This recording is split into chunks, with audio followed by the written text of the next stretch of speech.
Hi, and welcome to the show. Can you ever imagine in New Jersey seeing an 11-year-old girl found dead by suicide in a school bathroom after somebody was alleged to be bullied? It's exactly what happened. An 11-year-old New Jersey girl died by suicide in her school bathroom. Police say just days after her detective's dad's death from cancer, and a week after her mom said she had emailed school officials she was bullied. The sixth grader was identified as Felicia Loabo Melendez. She was found unresponsive inside a bathroom stall by another student around 1 p.m. on February 6th at FW Holland School in Mount Holly. That's what the Daily Voice reported. Help was immediately sought from staff members, and life-saving measures were taken by school officials. Police and emergency medical technicians from the prosecutor's office told Jersey 101.5. This was the article from that story.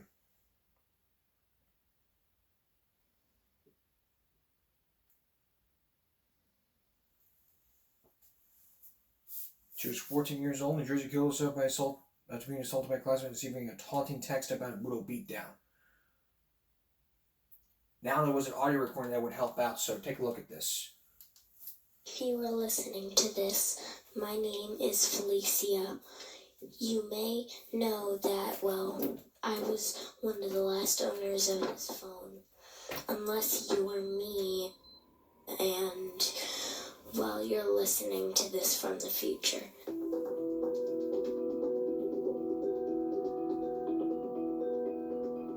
That was the voice message.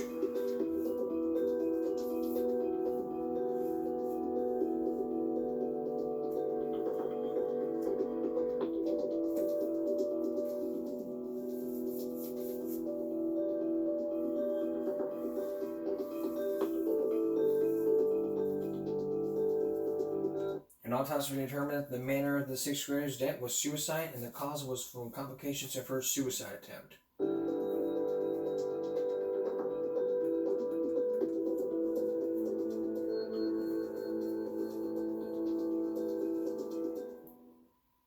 Exactly. The bullying needs to stop.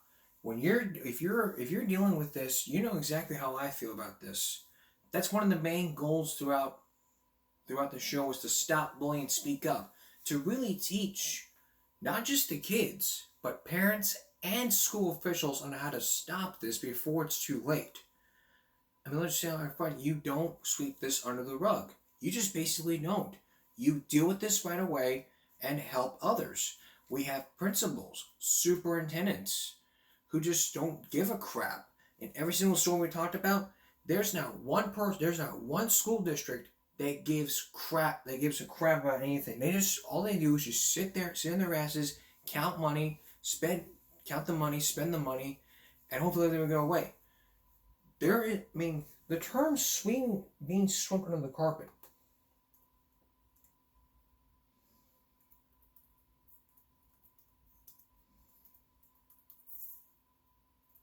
The meaning of this being swept under the rug or the carpet is as follows: to hide something that is illegal, embarrassing, or wrong. He tried to sweep his past mistakes under the carpet. That's what the term is. Another term to hide.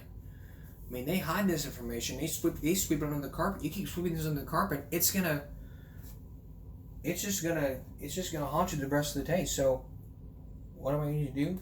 You need to confront this. You need to make sure this doesn't happen again. Training needs to happen.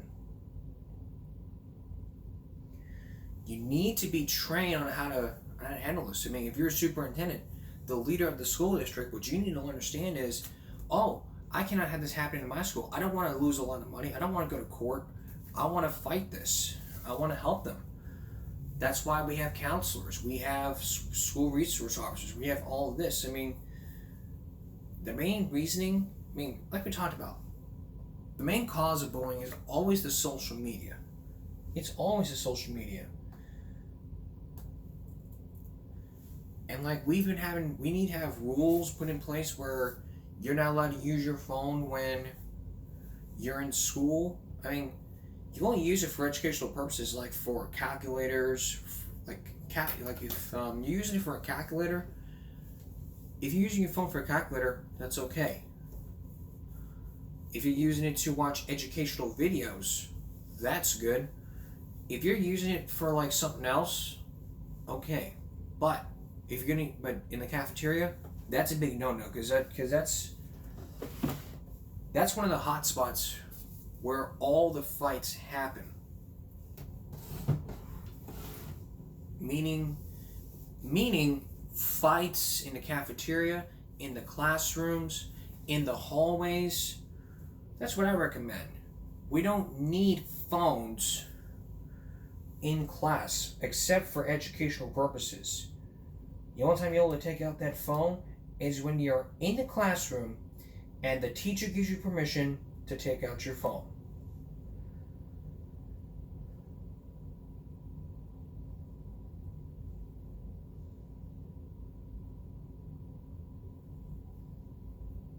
You just don't do it. That's not the case here. And is that what happened in our next story? Still ahead. Do you own a smoke detector? Arnold Diaz is going to tell you the smoke detectors that you have and should need. And look at some smoke detectors that may work or not work. Also, do you know how to survive a burning house? Jay Shidwood with the fire department on how to help you survive a burning house, how to get out alive. Come up next. This 11-year-old was beaten at a school and was posted online. His mother is seeking change. We'll give you that story. We'll give you that story. Stay with us. I expect for them to punish these kids, and I expect for the safety of the children at the school to be way better than what it is. It's exactly what happened just 5 days ago, as an 11-year-old was beaten. So take a look. Take a look at this picture. Take a look at this picture. This is an 11-year-old. This wasn't the 11-year-old whose arm was broken and beaten. This is the picture of the 11-year-old who was beaten. So what is the school district saying? Let's watch the whole thing. Violence at a Southwest Texas school. Video shows a 5th grader being beaten by a classmate. The attack happened at a middle school in Carrizo Springs, about 116 miles southwest of San Antonio. Tonight, KENS 5 reporter Hannah Tita spoke with the victim's mother, who shares her hope for change. And Hannah, this is a very disturbing case. What's the district saying tonight? Well, UC's Carrizo Springs ICSD went through the board and legal counsel before releasing a statement about an hour ago. In that statement, we're told the district is investigating and they will act according to district policy, state, and local laws. Now, I want to warn you, some of the video we're about to show you may be hard to watch. It was horrifying. I cried so much. Jessica Garcia is distraught. Her 11-year-old son is afraid. It started Monday when she says she was called to Carrizo Springs Intermediate School. And they just told me that there was a fight. That night, she watched it on video after she says a student posted the assault on TikTok. You can see Garcia's son in the red shirt eating breakfast when another student approaches him. I'm recording you. It's unclear what's said, but the next moment the student lifts Garcia's son out of his seat, throws him, and begins punching him repeatedly. We counted 15 hits, while at least one other student eggs him on. In the video, an adult who looks to be a cafeteria worker eventually rushes over and flags down help. There was no faculty. There were no teachers. Nobody was around them. The lunch lady had to leave her post to go stop the fight. In a statement tonight, the district said an administrator, officer, and 3 teachers were supervising the cafeteria when the incident happened. Garcia says her son suffered a concussion and sprained wrist. According to the district's website, bullying and fighting are prohibited. So is releasing video of a minor. These behaviors can result in removal from class, in-school suspension, or out-of-school suspension. Aggravated assault can lead to expulsion. I expect for them to punish these kids, and I expect for the safety for the children at the school to be way better than what it is. Carrizo Springs ICSD tells us disciplinary action, if any is taken, will not be released to the public. Now, Garcia tells us her son has not been back to school since that incident, and depending on what comes of the investigation, she says she's prepared to seek other schooling opportunities. Reporting live, Hannah Tita, KENS 5. Okay.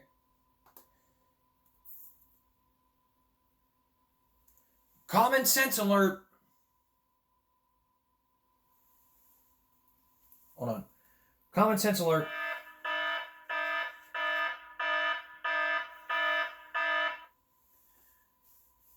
That person who recorded that broke the rule. You don't be filming people while there's a fight going on. I mean, here's the thing. If somebody is fighting, what do? Do you just sit there and film? You sit there and watch and go, "Get him, Mikey! Get him!" You sit there and do nothing. That's not the right thing to do. The right thing to do is to rush over to an adult and say, "Hey, something's happening over there," and let the person or person take care of it. And I'm glad that lunch lady stepped in to stop the fight. But more needs to get done. We need more staff members. We need SROs. We need security. We need safety, because violence in our schools is just unacceptable.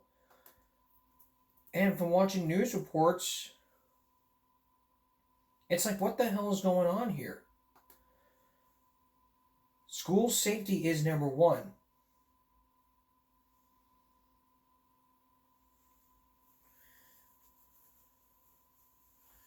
But there are no demands here. People just sit there and just post this on TikTok or YouTube, whatever, and hoping to get a bunch of views.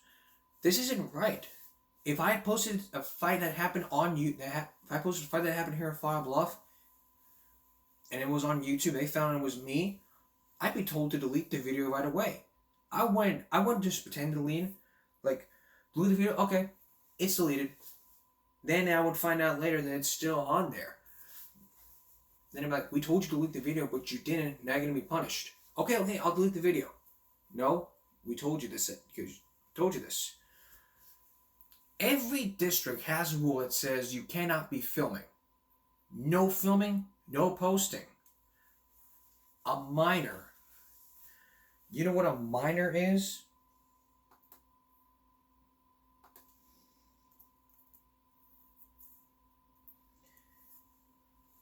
The definition of a minor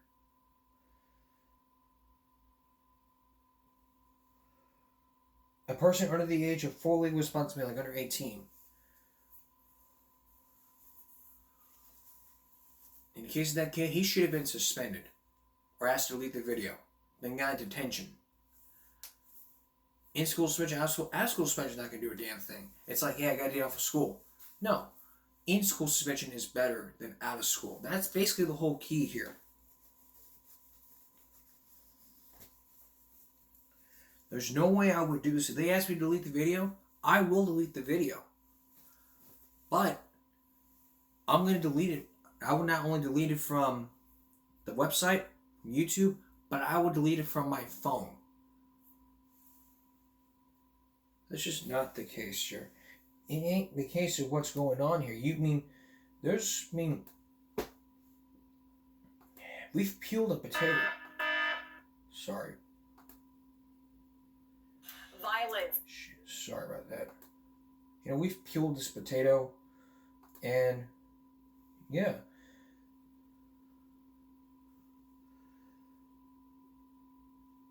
There needs to be changes going on.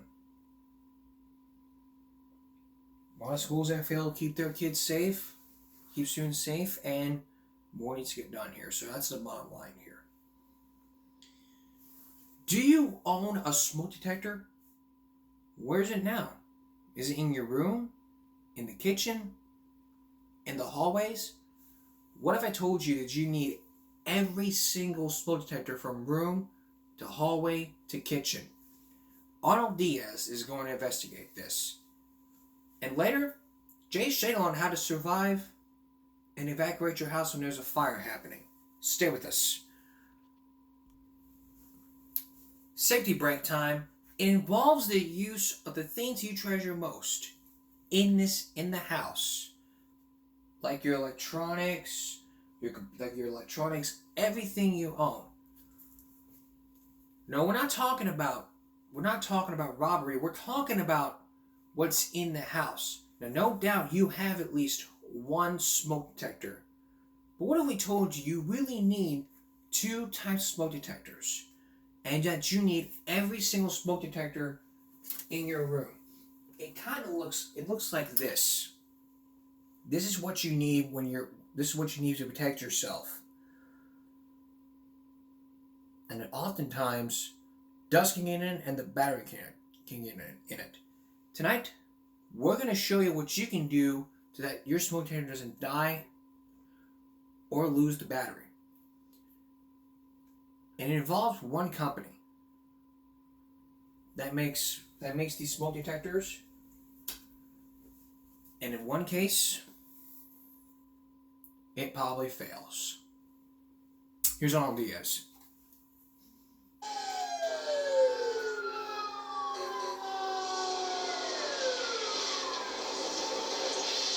While America has one of the highest fire death rates in the industrialized world, smoke detectors have helped cut that rate dramatically. 30 a.m. Our first alert smoke detectors saved our lives and the lives of our children.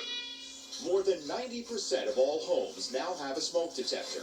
They cut in half your chance of dying in a fire. I was upstairs asleep and I heard the alarm. The smoke alarm is going off. There's smoke upstairs. But our investigation finds, in some cases, smoke detectors may be providing a false sense of security. It didn't go off at all, you know. It was just the grace of God that saved us. I automatically assumed that if you got a smoke detector, the smoke detector will go off. It just didn't go off. I think I was just appalled that it didn't work. These people, like most, relied on their smoke detectors to sound a timely alarm, just as the ads suggest.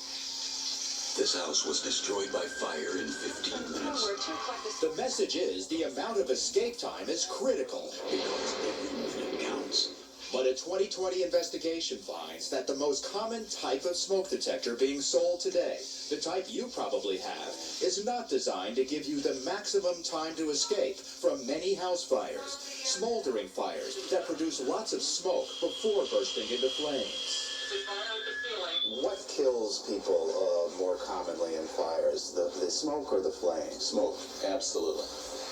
Fire Chief Bill Kennedy of College Station, Texas, uses a miniature house with artificial smoke to demonstrate to children how to escape a smoky room during a fire. A typical house fire occurs at night after people have gone to sleep. It can be a smoldering fire that may fill a room with smoke long before you'll see flames. But the smoke may be so thick you can barely see the hand in front of your face, and still, the type of detector that most people have in their homes might not sound the alarm. While it may not be life-threatening, the smoke can nevertheless be quite upsetting. The room was blue with smoke, and I couldn't see except to see the smoke, so I knew the house was burning. Barbara Ware says her detector failed to alarm during a smoldering fire in her Texas home. Had you ever heard of the difference between an ionization detector and a photoelectric detector? No, and I still don't know the difference. We go to the store, buy a smoke detector, we want one that works. We expect them to work on all smoke. There are 2 distinct types of smoke detectors. Most people have the ionization type. Very few have the photoelectric. They look similar, but set smoke differently. In some tests of slow smoldering fires started by a cigarette or an electrical short, the common ionization detector can take twice as long to react as the photoelectric type. In Consumer Reports tests, Jeffrey Martin found the ionization detectors do not work best in smoke-filled fires. We were quite startled to see how smoky the room got before the ionization detectors would make an alarm. But on the other hand, tests of burning paper show the ionization type reacts quicker than the photoelectric to flames. The answer, says Consumer Reports, is for people to install both. The common ionization type, best for detecting flaming fires, costing around $10. And the photoelectric, superior at sensing slow smoldering fires. It costs about $20 and is in short supply. If you have a choice of having 2 types of detectors and you have only one, it's really in a way like locking your front door and leaving the back door open. Do you These people, like most, had no idea there was a difference in smoke detectors until they say their ionization-type detectors didn't respond to smoke and their homes were damaged. How bad was that smoke and fire at the time? Real bad. It's real thick. That smoke was thick. And that detector still wasn't going off? We lost everything that we had. All our memories, it's all gone. It's all burned up. Last year, a fire destroyed Billy and Wanda Bogle's Louisiana home. They say the detector didn't go off until firemen knocked it to the floor. There's millions of people in the country got these things hanging in their houses, thinking that they're going to work, and possibly won't. Smoldering fires do. Kelly Halligan was told by the manufacturer the smoldering smoke didn't rise to her detector. They wrote, by the time sufficient quantities of smoke finally reach a ceiling-mounted detector, the entire room may be filled with smoke. She doesn't believe that explanation. There's no doubt whatsoever there was smoke to that smoke detector, but it did not react. The detectors they're complaining about were manufactured by BRK Brands and its predecessor. The company makes First Alert, Family Guard, and BRK, which together account for 80% of all smoke detectors sold. First Alert's Senior Vice President Gary Lederer says the detectors in question would have gone off had the fires been serious enough. The smoke level, it may appear smoky in the room, but it isn't a life-threatening condition yet. Oh. And it would go off before it became a life-threatening condition. The basic ionization-type detector, he says, meets all safety standards and does provide effective early response, even in smoldering fires. An ionization detector is a perfectly adequate detector. It's the least expensive for us, a manufacturer, to offer to a consumer. That protection is adequate to get them out of the building and to save their life. Texas A&M engineering professor Don Russell disagrees. As an expert in smoke detectors, he's testified against the industry. He believes the basic ionization-type detector is not always adequate. While they detect some fires very well, and while they may even detect most fires that occur in a home on some time frame, they will not detect certain types of common fires in a home in a timely fashion. Certainly not as well as we know the photoelectric detectors will, those same types of fires. Even First Alert concedes the ionization detectors, the type almost everyone has in their home, are not the fastest at detecting smoldering fires. The photoelectric will sound an alarm sooner than an ionization, but both will sound an alarm in sufficient time to allow you to evacuate the building. How much sooner would the photoelectric sound the alarm in a slow, smoldering smoke fire? 15 minutes prior to the ionization detector. Well, I want that extra 15 minutes to go wake up other members of my family, to go make sure everybody's safe, to herd them outside. We have the answer for you. We have a combination unit that has both detection principles in one unit. Clearly, the best smoke detector made is the double system, which contains both an ionization and photoelectric sensor. It sells for about $30. First Alert calls it our top-of-the-line, superior at detecting fast-flaming fires, as well as slow smoldering fires. I think for maximum protection, that is the unit that you should put in. But we went to 14 stores and learned it's difficult to find dual smoke detectors, or even just a photoelectric to go along with the ionization. Now, in this store, they had 12 different varieties of smoke detectors, 11 of them ionization. There was one photoelectric, no duals. In each store, we bought what was offered and ended up with 52 ionization detectors, 4 photoelectric, and only 1 dual system. And it was 12 years old, past its shelf life. Not much choice. But the industry says stores are just responding to consumers' demands. They need to provide product that consumers want to buy. Consumers want to buy the lower-priced detectors, which tend to be the ionization detectors. But many consumers told us they bought the cheap detectors because they didn't know there was a difference. Do you think you'd be willing to spend $25 or $30 for a detector that could pick up both smoke and flame quickly? Yeah. I got a house that's worth a heck of a lot more than that, so I certainly think it's worth it. That's the safety of my family, sure. There shouldn't be a $5 model and a $25 model. There should be a model that works. The problem is the industry hasn't given consumers the information necessary to make an educated choice, says Professor Russell. If the average person walks into a store and sees a $5 or $6 detector on the shelf next to a $30 detector, and they don't know the difference, they just opt to buy the cheap detector. So we need to be better educated. Or the industry needs to protect you by not offering a detector that is inferior to what we can do with technology today. Many consumers can't even tell what they're buying. It doesn't say ionization anywhere on the box of the best-selling detector. You'd have to buy it and look inside to find what type it is. Some smaller manufacturers do label the boxes and provide information explaining the differences of the two types, but not First Alert, the industry giant. Do you attempt to try to explain the difference between photoelectric detectors, ionization detectors, dual detectors? No, we don't. All detectors are very adequate life safety devices. I think if we try to educate the consumer to that degree, we're going to confuse them. Clearly, any smoke detector is better than none. And if you can't find or can't afford a double system or a photoelectric to go along with your ionization, there are things you can do to make sure the detector you have will work.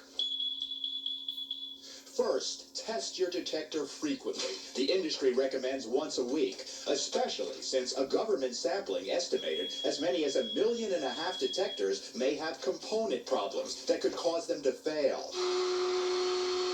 And vacuum the detector sensing chamber once a year because it can accumulate dust and bugs. At the same time, change the batteries. But don't take the batteries out during false alarms. That's a big reason 1 in 4 smoke detectors doesn't work. For 10 years, manufacturers have had a solution available, a silencing button. Experts recommend it, but it's still not found on most detectors, so the government wants to make it mandatory. And how many smoke detectors should you have? If your smoke detector is at one end of the house and the fire starts at the other, will your family get out? It happens so fast. Experts agree the more detectors, the better. A smoke detector on every floor in every bedroom doubles your chances of surviving. Smoke detectors do save lives, and the basic detectors most people have in their homes are good. But could they be even better? If we started from scratch today, we can build a detector that is dramatically better than the one that is generally sold on the market. And we should be doing that. Arnold, since you first reported on this, what's been happening? Well, as a result of our story, I'm happy to say, people went out to the stores in droves and said, I want to buy one of those dual units. The stores then ordered them from First Alert, and First Alert says the sales of those dual detectors have doubled since our report. So what's the bottom line here? Every smoke detector in every room, bedroom, hallways, and kitchens, the more the better. That's the bottom line. Now that we've told you about smoke detectors, when we return, do you know how to survive a burning house when the house is burned down? Do you know how to get out? Jay Shano is going to tell you. They're the latest from Tennessee. Stay with us. Now that you've learned about smoke detectors, we're going to show you how to get out of a burning building alive if your smoke detector does not work, or if it does work. Tonight, we're going to show you how you can survive and how to quickly evacuate your house when it burns. From a real life house. Clearly. Because this is part of our safety break. And it's the first time in really 6 years we've focused in on safety issues like this. We focused in on one about crossing the street, but this is the one that really takes the cake throughout the 6 years. Here's Jay Shadler.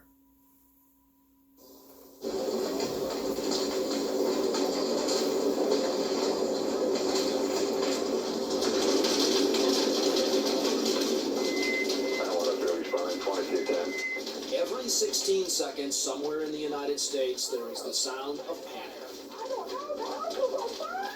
And firefighters roll out to battle their old enemy. It is a trickster, sometimes wearing flashes of flames, more often a cloak of black poison.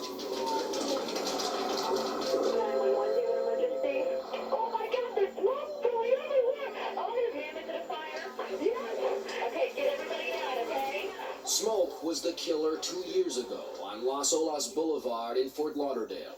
A front porch fire sucked clouds of smoke into an upstairs hall, trapping 2 young girls in a back bedroom.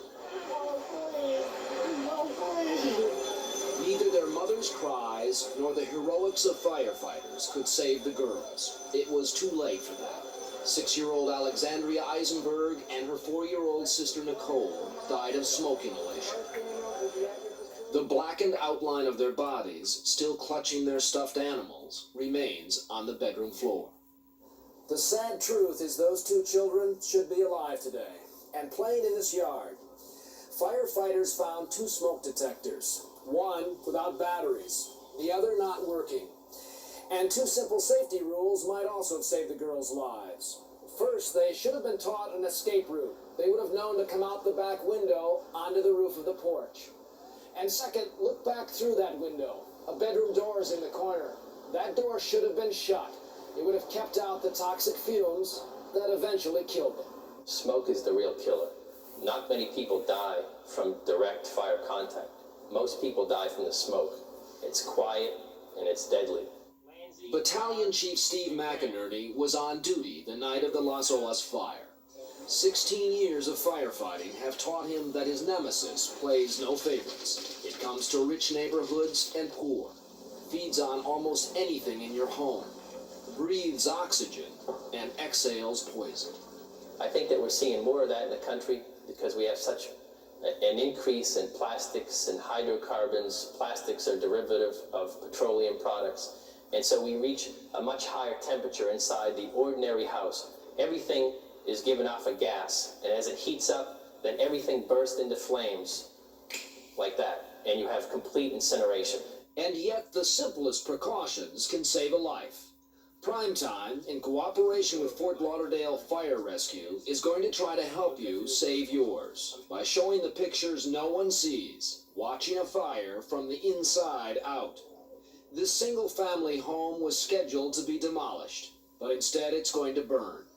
15 video cameras have been brought in to record the events.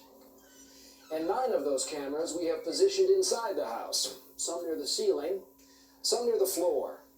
If you're escaping a fire, remember this: stay low, because while the temperature at ground level can be more than 100 degrees, if you stand up, at eye level the temperature can reach 800 degrees, and just a foot above my head, it can be up to 2,000 degrees. We also have a couple of cameras in the kitchen, which, by the way, is where most home fires begin. These 2 cameras are in a fireproof box with a clear view of the living room where the fire should begin. One smoke detector is placed on the living room wall, another in a backroom nursery. Drapes, furniture, and appliances, including a fan for ventilation, have all been brought in to replicate a typical home. And perhaps like your own home, this one has 2 bedrooms. You might imagine the parents sleeping in this room. We're going to close the door, see if the fire passes through here. Now, just down the hall, about 12 feet away, is the child's room. This door we'll leave open. We don't expect the flames to reach here, but as we know, smoke and heat can be just as deadly. One other thing to be aware of, Chief McInerney's going to be inside. Crews on the Rescue B shift have been brought in to make sure the fire is controlled and neighborhood property protected. And now the trigger for this fire. One of the most common causes, the cigarette, dropped in a bed or a couch or in a waste paper basket. And that is how this fire is going to start. And it begins so slowly, so silently, as if the fire knows to wait until you're asleep. This thing has been smoldering for 15, 20 minutes now. And this smoke is enough here to deaden your senses. I can't believe how much smoke is in there already, and the smoke alarm has not gone off. 30 minutes pass while the ashes continue to smolder. 30 minutes of silence from the smoke detectors. But when the change comes, it comes swiftly. In a matter of seconds, smoldering turns to sparks, and sparks become flames. They reach 4 feet before the smoke detector goes off.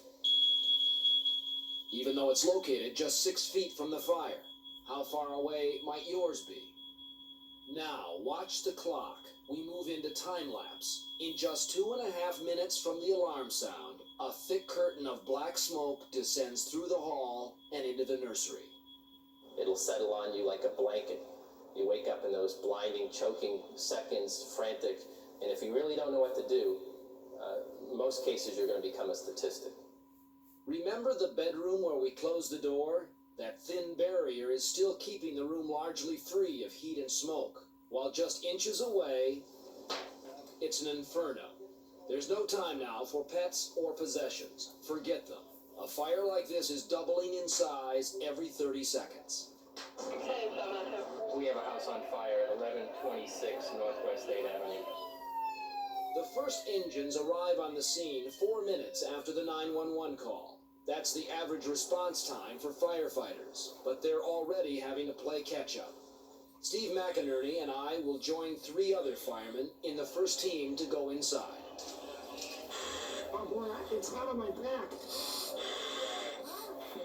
It's really hot on my back, I can feel it.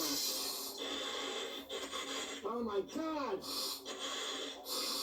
It's coming right over the top of us.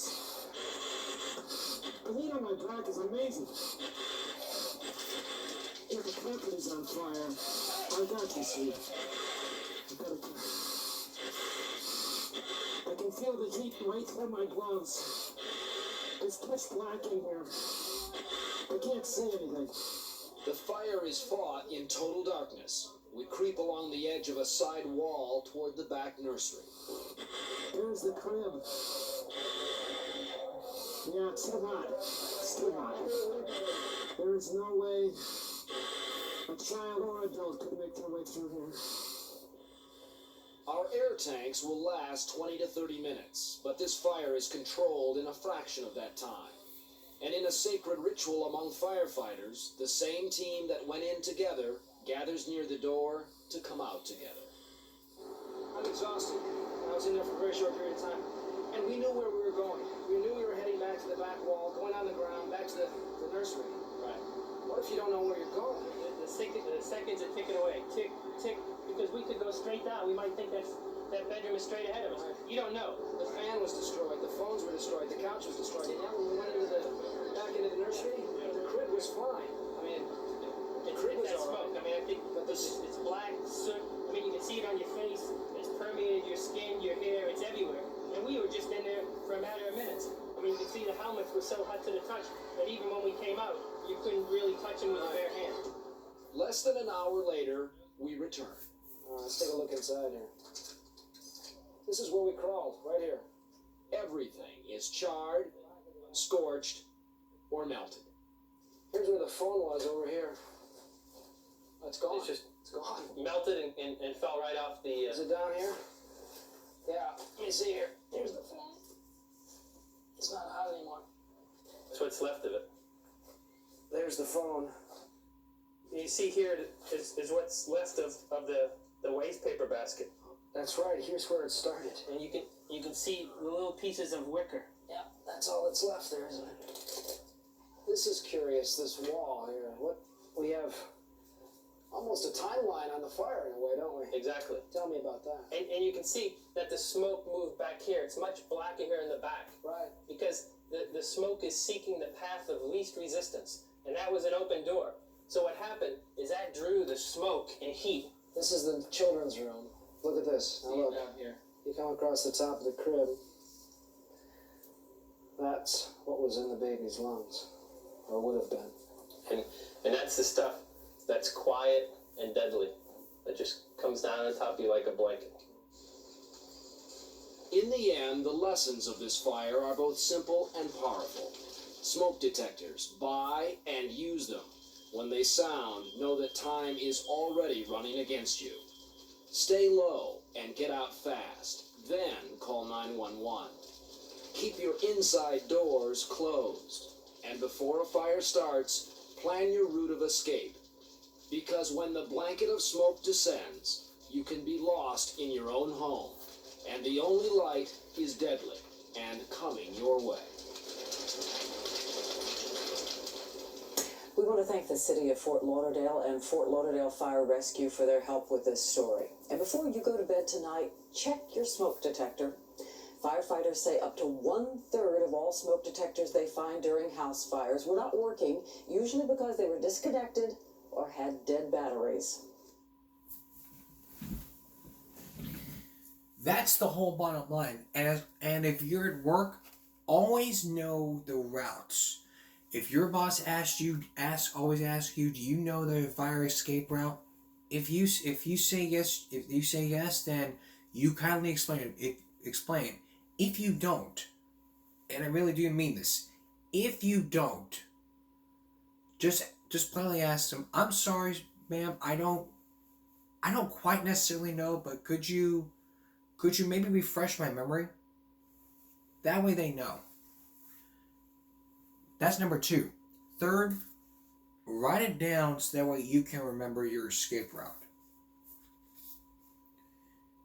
Happens at school, know the route. At work, at home, any place,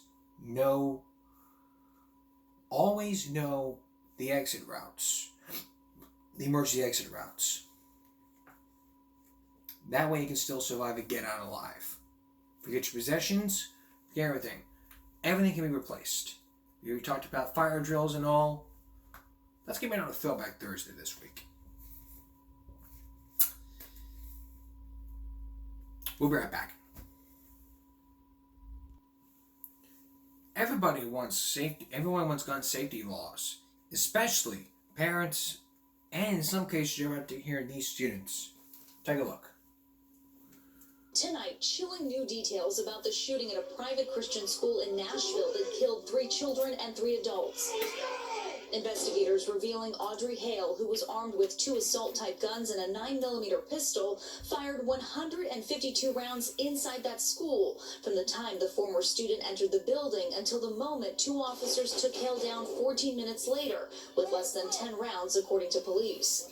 Metropolitan Nashville Police also say Hale acted totally alone, but based on writings and journals found in the 28-year-old's car and bedroom, planned the attack for months while considering, quote, the actions of other mass murderers. Police emphasizing a motive has not been established and remains under investigation. Monday morning at 10:13 a.m., marking the time the first 911 calls came in a week ago, students from around the city staging a walkout, marching to the Tennessee state capitol to call for tougher gun laws. The rally taking place as Tennessee Governor Bill Lee called for enhanced legislation and funding to place an armed security guard in every Tennessee public school. Our budget amendment will include $140 million. There is no excuse to not have a guard at every school.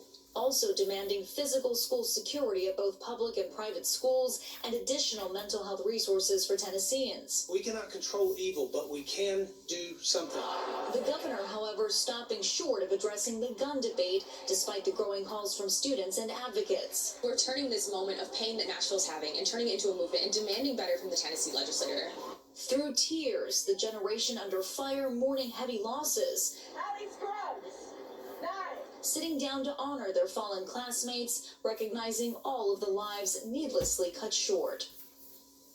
All right, Valerie Castro joins us now in studio. And Valerie, we're still looking for a motive here, so I know investigators are looking at those journals. And also, it's been such a tough week for that community, and now a tough weekend they just got over. As far as the investigation, behavior analysts from the FBI, they're now poring over those journals, really trying to pinpoint the motive in this case. As for the victims over the weekend, there were some funerals that were held. The youngest were laid to rest, including the 9-year-old daughter of the school's lead pastor and one of the adult victims, a substitute teacher. There will be 2 more funerals later this week, including for Catherine Kuntz, the head of the school, and Mike Hill. He was the custodian at the school. He leaves behind 7 children of his own.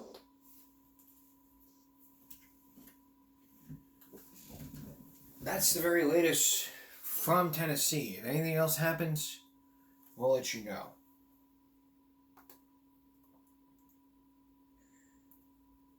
Moving on to Oxford, where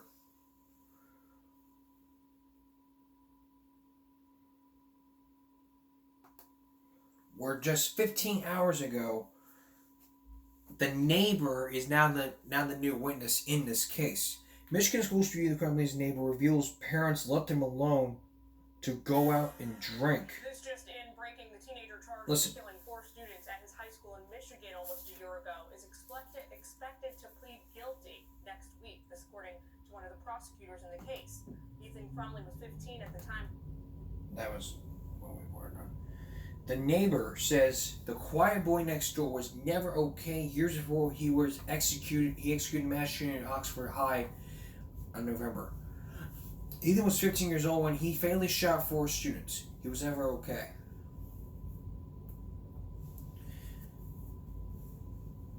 That was the neighbor.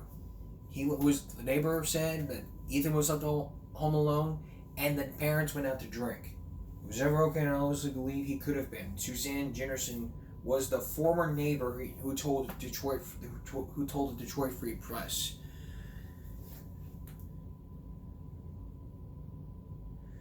Jensen vowed to babysit the preteen when his parents were out socializing and drinking, something they often did without their son, so he could spend time with their son and husband instead of being home alone. He said they would go out to drink and leave him home alone. Echoing the prosecution's deception of the Crumleys as absent parents.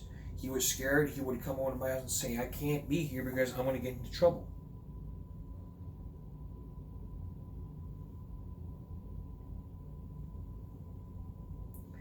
She never spoke to Trevor Crumley again after that argument. Sorry. Ethan was only 6. So now we have all 3. Now we have the witness. So I really do believe that those two need to be prosecuted. They may say, "Oh, we're good parents. We never did such things. Please let us go. We will take parenting classes." You failed. If Ethan's convicted, he could face life in prison, not parole. We'll be back in just a moment. Stay with us. Back in September 2019, we talked about why Monopoly is the most hated game ever. 2.5 hours of Monopoly. Ready? I quit. It's 4 in the morning. You win. I'm sitting on Baltic with crap. Don't touch me. Nana's cheating. I ain't with the bank. Where'd you get the pink 50? You cheating, whore? Videos have popped up. In this edition of Viral Break, some men are fighting over or having a fight over Monopoly. Take a look. It's cheating. You just bought a $400 property with no $500 bills. Then you buy another $100 property. Now you gonna buy houses next? Yes, I really got a whole property. Where the fifties come from? I quit. I quit, dog. So you never had no 50s in your hand. I quit. It's the cheater, dog. You didn't have 150 in your hand. I got the 50s from the middle. She paid $75 for this nigga is cheating. I quit, brother. I quit, dog. I can't get him enough. I quit, Skate. I quit. I'm not about to argue with you when I know somebody is cheating, dog. You got like 350s in your hand. And they got like you want $1,000 for free parking. Oh my. I quit, man. I quit, man. And why you know I'm telling the fucking truth? This nigga is cheating, man. My cheating. He been cheating the whole game. You know how many properties bigger than he didn't roll, though? He said, roll the dice. Roll the dice, dog. You been cheating the whole game. You got cost $50 like the fucking money. Add my properties up. Add my properties. He even bought shit that cost $400. He even bought 3 of these. Halfway on. This 3. Alright, this was this. Hey, stop it, man. What's this? Real bad game. He even be the fucking man, dog. No. I ain't playing with you no more, dog. Oh, yeah, look. After he just bought all that nigga didn't have no 50s or nothing. He counted all his hundreds up, right? He said, he got all my hundreds, he got all my 50s. You look at his line again, he got 4. Get the fuck out of here, dog. Oh, gee, man. No, I know he cheated. Let me tell you what he did when he first got it. When he got it the first time, he put some money in his roll. I put all my money in my roll. He had money. I had all my money in my roll. That's how he roll. That's how he got called the 500s. That's how he got called the 500s. I put the 500s back. Hey, I'm lying. Look. You got to do like this when you got to put it in your roll. With 2, I had 2 more. I had 4. I spent one. You lying. Why you can't ever live when you lying? That's awesome. Why you can't live? Just say that. I have more money than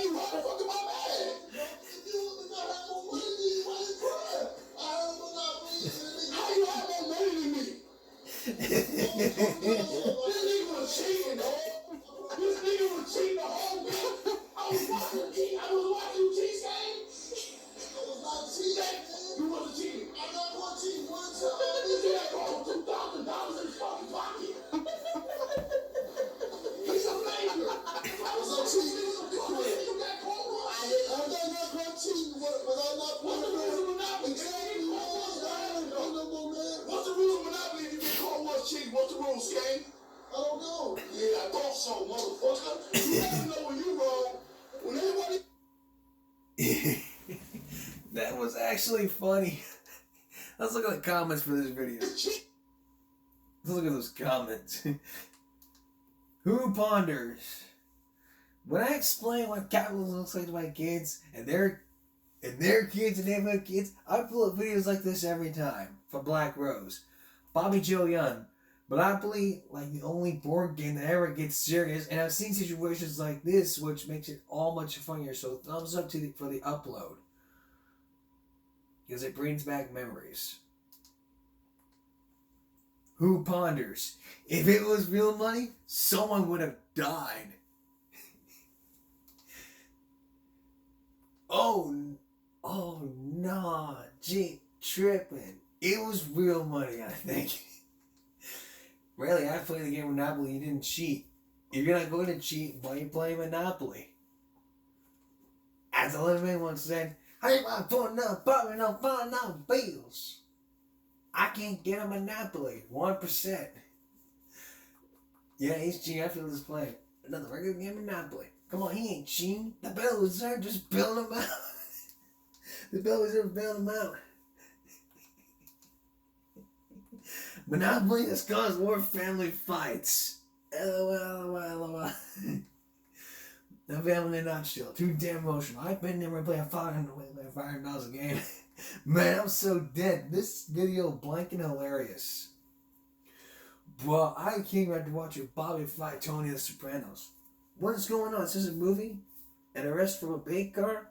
I'm ready to lose every single game I play on Monopoly. Plus just to feel a little better about it. I can't get a Monopoly.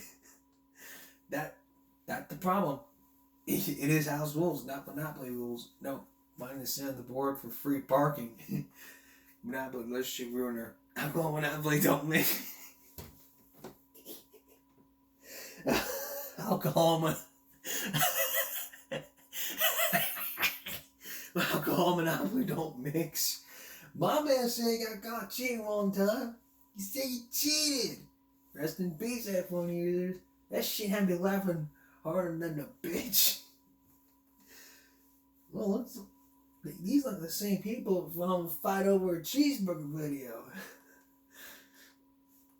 Really? Over a board game? Another break in the system. Hope no one owes this man real money. Yo, that's messed up, man. Murder over Monopoly. Someone mad because they can't win.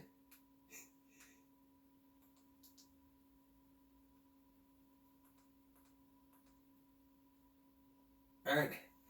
Now here's the portion of that Rage Quit Monopoly, and I'm going to wrap it up.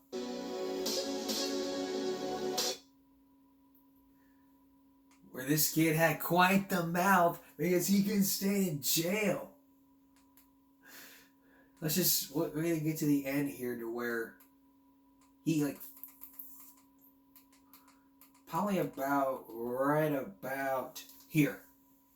Yeah, it's a fucking me trying to pull the dice off the fucking board. What I wish crack. Just a minute. Alex. Fuck yeah. Fuck yeah. Say something big now. Nine. Oh, bloody fuck, I'm going to Death Valley. 7. Yes. Oh. Click $50 for me every player. What? And opera opening. I don't want to go to no fucking opera. Give me $50.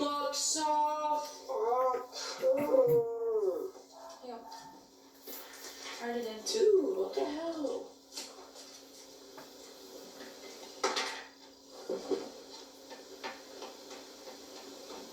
Okay, fuck. 1, 2, 3, 4, 5. Need 5, need 5, need 5, need 5, need 5, need 5, need 5, need 5, need 5, need 5. Fuck you! Why the hell are you getting out of that shit? You're the one that's fucking rich. He's a banker. What the hell? You're just fucking The rich. nearest utility. Oh, motherfucker! Yeah. It's not a note. It's just it's fucking mortgaged. Carlton. Motherfucker! Motherfucker! You shit!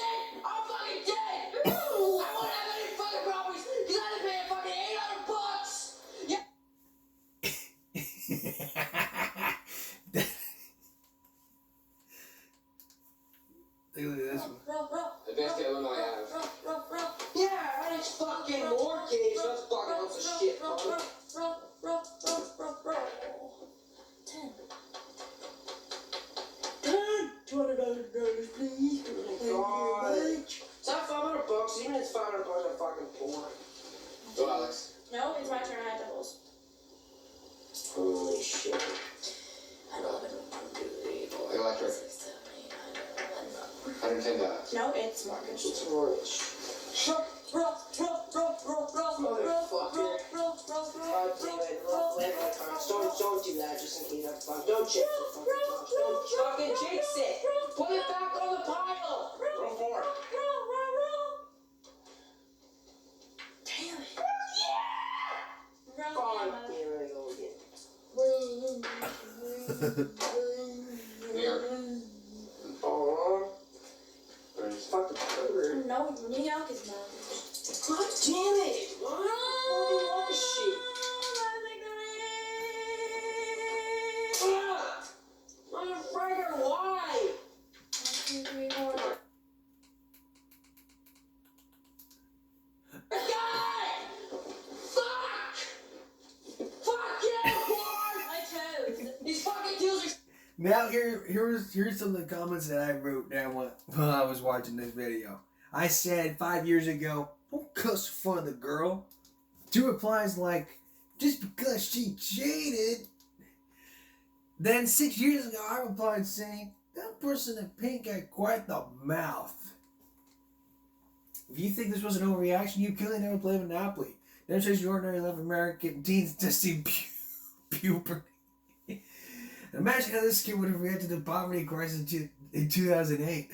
Monopoly. Destroying friendships since 1904. This has actually got me and my friends playing Monopoly about every 10 minutes. Everybody is shouting for a bit, and the guy that agreeing is me. But God, next time I'll be more careful while playing Monopoly against someone who freaks me out like that. What's great about this, my family loves Monopoly. No one gets mad when Red, Chuck, and Bomb play Monopoly. It's pure American. Sport games help family bonding. I'm so bored. Well, this video was released years ago, and it got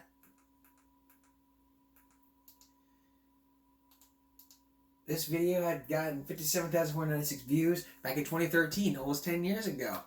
Wow. What an experience it was 10 years ago. Throwback Thursday, we're going to talk about Monopoly. I'm going to replay this clip. Along with, that Dane Cook thing, that got me copyrighted. I'm not going to play that.